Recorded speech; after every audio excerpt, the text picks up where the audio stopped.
T'es une personne à succès qui veut s'élever encore plus haut dans toutes les sphères de sa vie. Tu veux trouver l'équilibre en dépassant tes objectifs financiers, de carrière et personnels. Chaque épisode va te donner des trucs concrets basés sur la science pour aller chercher la vie que tu désires. Merci de passer ces quelques minutes avec moi. C'est un départ.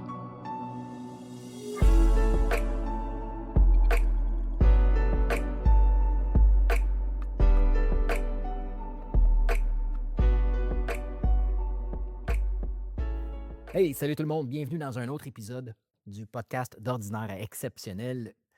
Et aujourd'hui, on attaque un mythe.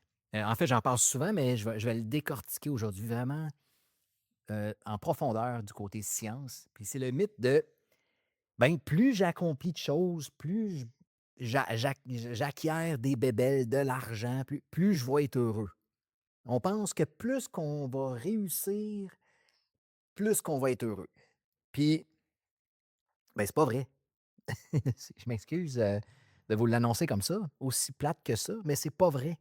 Puis c'est pas c'est pas juste une opinion, là, c'est vraiment, vraiment, vraiment basé sur la science, puis on va rentrer dans le vif du sujet. Heu, c'est complètement de la biologie, c'est complètement au niveau de ton cerveau, puis je t'explique ça, OK, en détail. Fait que si tu te sens comme ça, une personne qui court après l'argent, court après une relation, court après ci, court après ça, puis tu penses que tu vas être heureux quand tu vas l'obtenir, ben reste sur le podcast parce que tu vas avoir une méchante surprise, mais en fait, tu vas avoir des outils aussi pour être capable de ne plus vivre comme ça. Fait que, t'es-tu déjà rendu compte qu'à un moment donné, là, tu as travaillé fort, tu as atteint des objectifs, tu as fait de l'argent, tu as bâti quelque chose, puis à un moment donné, après toutes ces victoires-là, tu as réalisé que tu es pas plus heureux. Puis là, tu cours après le prochain objectif. Tu te dis: «Ah, mais là, OK, ça m'a pas rendu heureux, mais je vais courir après d'autres choses». OK? Puis là, tu cours après d'autres choses, tu cours après d'autres choses, tu cours après d'autres choses, puis tu pas plus heureux. La première chose fondamentale à comprendre, c'est que ton cerveau a pas été fait pour ton bonheur. Ça là, faut que tu rentres ça dans ta tête, OK? Ton cerveau, c'est une machine à survie. C'est pas une machine à bonheur. Puis quand je dis machine, le cerveau, c'est un ordinateur tout simplement, OK? Fait que pendant des centaines de milliers d'années avant nous autres, les humains vivaient dans des environnements hostiles, OK? Fait que le cerveau qui a survécu à tout ça, c'est pas celui qui était le plus heureux, c'est celui qui était le plus vigilant. Celui qui a appris à anticiper le danger. Celui qui a appris à chercher ce qui manquait. Celui qui a appris à jamais être complètement satisfait. Parce qu'un homme satisfait, ce que ça fait, ou un humain satisfait, ça baisse sa garde. Et il y a des milliers d'années, baisser sa garde voulait dire: «Je me fais tuer par plein de prédateurs». Alors tu comprends là que le cerveau a évolué à travers les années à faire attention aux dangers qui pourraient survenir. Fait que ça, c'est important à comprendre. Fait que la neuroscience appelle ça le biais de négativité. OK? Concrètement, ce que ça veut dire, c'est que ton cerveau accorde 2 à 3 fois plus de poids aux problèmes qu'au succès. Une mauvaise nouvelle va t'activer beaucoup plus intensément qu'une bonne nouvelle.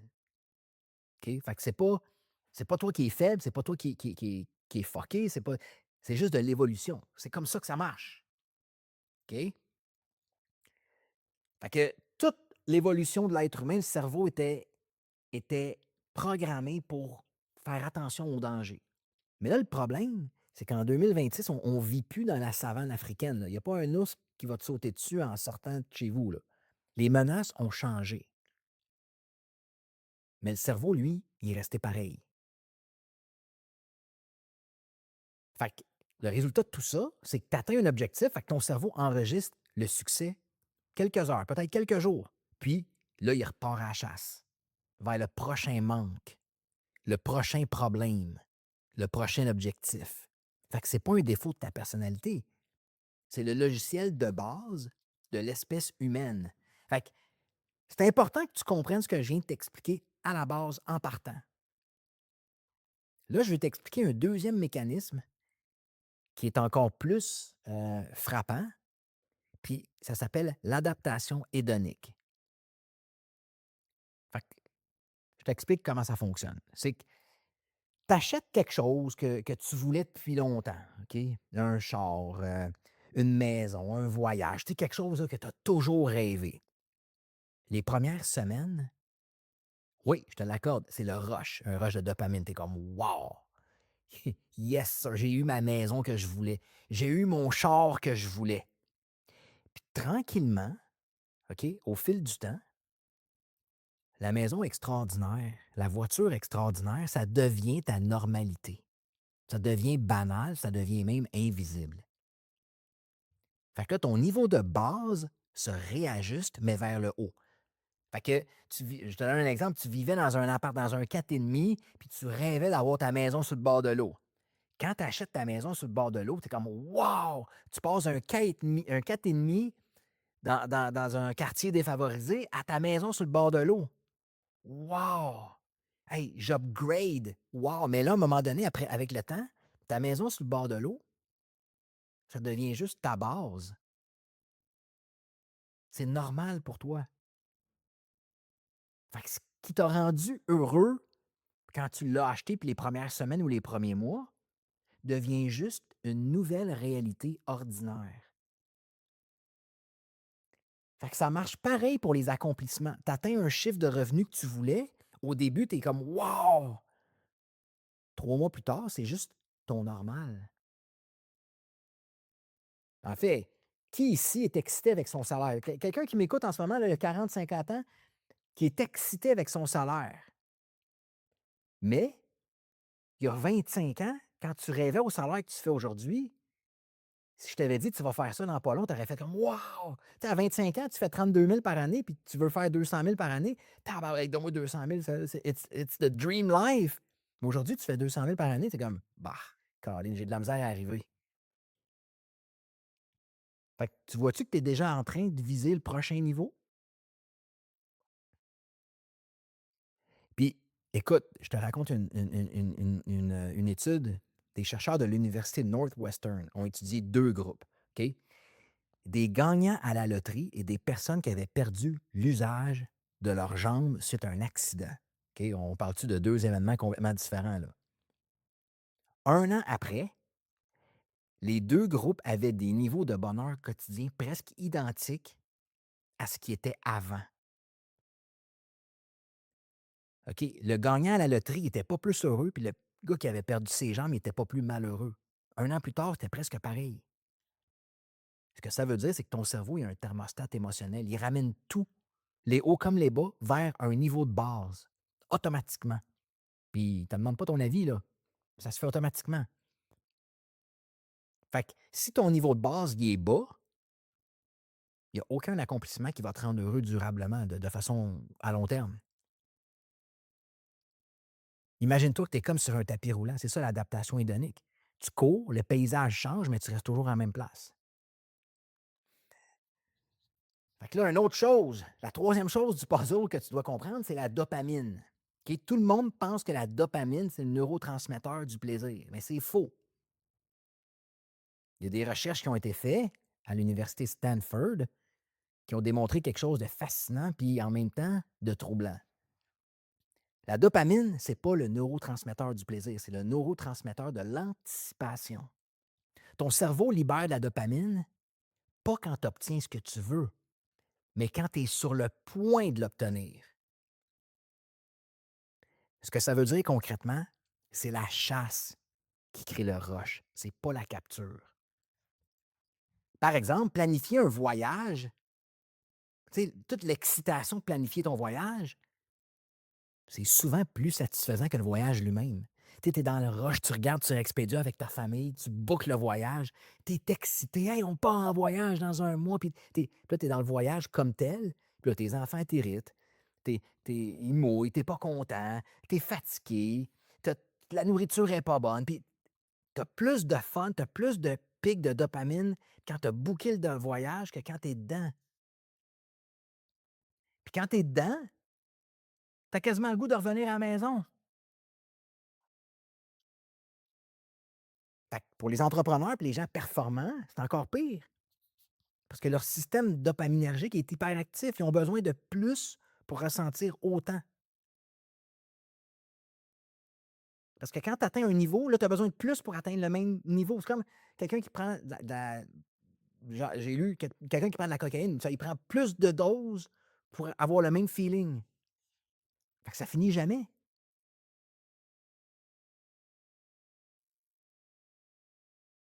Ton cerveau, il est littéralement câblé pour que l'accomplissement soit toujours décevant comparé à ce qu'il avait promis pendant l'anticipation. C'est pas de l'ambition saine. C'est une course que tu peux pas gagner même avec les meilleures stratégies au monde. Puis l'autre point que tu dois réaliser, c'est qu'il y a quelque chose que personne ne te dit quand tu bâtis quelque chose de gros. C'est que la performance chronique, les objectifs constants, la pression de maintenir le niveau, la peur de perdre ce qu'on construit génère du cortisol en continu. Tu es tout le temps en train de créer du stress quand tu es en train de chercher des objectifs et de courir après plein d'affaires. Fait que tu génères du stress, du cortisol sans arrêt. Puis ce que le cortisol chronique fait concrètement, c'est qu'il réduit ta capacité à ressentir du plaisir. Il diminue la sensibilité de tes récepteurs dopaminergiques. Il maintient ton système nerveux en mode survie. Fait qu'il fait plein d'affaires qui empêchent d'être heureux. Fait que tu cours après des gros objectifs parce que tu n'es jamais content. En courant après ces objectifs-là, ça génère du cortisol, l'hormone du stress. L'hormone du stress que tu génères t'empêche d'être heureux. Puis, tabarouette, t'es coincé de tous les bords, de tous les côtés. Fait qu'en termes concrets, plus tu performes sous pression constante, moins tu es capable d'apprécier ce que tu bâtis. Fait que le vrai problème, c'est que tu cherches le bonheur au mauvais endroit. Fait que tout ce que je viens de t'expliquer, le bonheur durable, se trouve pas dans les accomplissements externes. C'est la conclusion de ce que je viens de t'expliquer. C'est pas une belle phrase de coach spirituel, puis de motivateur, puis de gourou, là. C'est de la biologie. C'est de la science. Puis je sais pas si vous avez entendu parler, c'est une étude qui a été vraiment, vraiment publiée. Beaucoup de gens en ont parlé à Harvard aussi. Harvard a suivi des milliers de personnes pendant plus de 75 ans. OK? Puis la conclusion, c'est qu'il n'y a aucune richesse, aucune gloire, aucun accomplissement professionnel qui prédit le bonheur à long terme. Ce qu'il prédit, là, ce qui prédit le bonheur à long terme, c'est la qualité des relations, la connexion authentique et la cohérence interne. Vivre en alignement avec qui tu es vraiment. C'est ça qui va te rendre heureux. Puis le paradoxe cruel pour les gens qui performent, c'est que plus tu es ambitieux, plus tu as tendance à sacrifier exactement ce qui te rendrait heureux. Les relations, la présence puis l'alignement. Au profit de ce qui te rendra jamais heureux durablement, les accomplissements externes. Fait que, voyez-vous, en est puis j'étais dans ce bateau-là, là. En étant complètement clueless de ce qui nous rend heureux, on court après ce qui pense qui nous rend heureux au détriment de ce qui nous rendrait heureux, puis on comprend plus rien. Puis on est tous déprimés, tout épuisés, la société va tout croche parce que les gens ne comprennent pas. Fait que tu pas un problème de motivation, tu pas un problème de discipline, tu as un problème de direction. Tu sais pas où aller chercher ton bonheur. Tu as mis toute ton énergie dans la mauvaise route. Puis là, j'entends de loin, là, je vous entends toute la gang. Ouais, mais Eric, si j'ai pas d'argent puis j'ai pas de succès, je serai pas plus heureux non plus. Ça, tu as raison, mais partiellement. Puis je t'explique pourquoi. Jusqu'à un certain seuil de revenus, l'argent a un réel impact sur le bonheur quotidien. Ça, c'est vrai. Parce qu'en dessous d'un seuil, le stress financier y est concret. Il pèse sur tes décisions, les relations, le sommeil, ça, c'est un fait. Mais ce que tu dois comprendre, c'est qu'au-delà de ce seuil-là, puis la majorité des gens sont probablement au-delà de ça, là. Chaque dollar supplémentaire que tu gagnes, en fait, va t'enlever du bonheur. Fait il y a un minimum d'argent que tu dois avoir pour pour payer ton te nourrir, te loger. Puis encore une fois, là, les gens: «Ouais, mais moi, ma maison, elle vaut 1,8 million». Mais exactement. Puis j'ai fait je me souviens plus où ce que j'ai fait, je fais tellement de contenu, mais j'ai fait une histoire sur Facebook, je pense, puis je l'ai expliqué, je l'ai vécu moi-même. À un moment donné, j'ai déménagé en 2008 avec dans la maison avec la mère des enfants, puis grosse maison, puis hey, je suis rentré dans la maison, j'étais: «Tabarouette, c'est quoi cette affaire-là? C'est donc bien gros». Puis j'étais pas bien. Puis je me rappelais du temps que j'avais été aux États-Unis à jouer au baseball dans un 2,5 tout crotté avec mes 4 boys, puis on s'amusait, puis on là, j'étais heureux. J'étais bien, j'étais moi-même, j'étais aligné avec qui j'étais.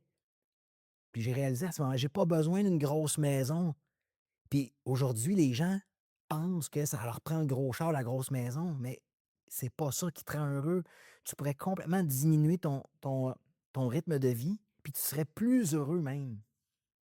Fait qu'il y a un seuil d'argent que oui, tu dois avoir pour te nourrir, pour te loger, pour bien vivre. Mais après ça, ton bonheur, ça change absolument rien. Que tu aies un char médiocre ou une Ferrari, c'est pas ça qui te rend plus heureux. L'important, c'est de te déplacer. Que tu aies une maison à 1,9 million ou une maison de base, c'est pas la maison qui va te rendre heureux. L'important, c'est de te loger. OK? Tu pas obligé de manger c'est pas de manger des filets mignons à tous les soirs qui va te rendre heureux. L'important, c'est de te nourrir. Puis c'est prouvé par la science. Quand tes besoins de base sont comblés, après ça, c'est pas ça qui va te rendre heureux. Puis j'ai vécu ça aussi en 2024, quand ma business elle a shaké suite à une relation difficile. J'ai tout réduit. Je suis reparti de zéro quasiment, puis j'ai ressenti une légèreté. J'ai réduit mes dépenses, ma complexité, le bruit autour de tout ça. Puis, paradoxalement, mes profits ont augmenté. Mon bonheur a augmenté. J'ai simplifié, j'ai réduit, puis je suis devenu tellement plus heureux. C'était plus simple, ma vie.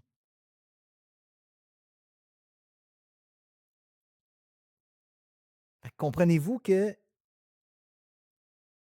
la vraie question, c'est pas est-ce que j'ai assez de succès, c'est est-ce que le succès que j'ai me coûte plus cher intérieurement que ce qu'il me rapporte? Puis si la réponse c'est oui, c'est pas un problème de chiffre, c'est un problème de fondation. Fait que si tu t'es reconnu dans cet épisode-là, retiens une chose, pas de ta faute. C'est pas de ta faute. C'est de la biologie mal adaptée à ta réalité actuelle. Mais il faut que tu changes ce mindset-là. Il faut que tu reprogrammes ton cerveau parce que tu es programmé actuellement à aller chercher des trucs extérieurs pour te rendre heureux. Fait que juste de te le dire aujourd'hui, ça ne changera pas ton pattern parce que demain, tu vas repartir après ton argent, après ton gros char, après ta maison. Il faut que tu changes tes patterns, il faut que tu te réalignes. Il faut que tu ailles chercher ce bonheur à l'intérieur-là. Puis c'est ça qu'on fait dans le programme d'ordinaire exceptionnel. C'est ça qu'on est capable de faire, de te ramener avec tes valeurs profondes, te ramener à avoir un système nerveux qui est calme, réajuster ton thermostat, reconstruire ton identité de l'intérieur. C'est ça que tu as besoin. Tu as pas besoin d'avoir des millions dans ton compte, tu as pas besoin d'un autre char, tu as pas besoin de changer de blonde, de chum, tu as pas besoin de rien de tout ça. Tu as besoin de faire le travail intérieur pour aller chercher ce bonheur à l'intérieur de toi. J'espère que ça t'a parlé. Si oui, prends un appel avec nous. Tu rien à perdre. Viens jaser avec nous, on va regarder si on peut t'aider. Si on peut pas, ben tu continues ton petit bonhomme de chemin. Puis si on peut t'aider, ben imagine si tu changes ta vie complètement parce que tu as osé prendre une action. Tu peux pas perdre. Fait que je te laisse là-dessus. Puis on se reparle dans un autre épisode du podcast d'Ordinaire Exceptionnel. Ciao la gang, à bientôt.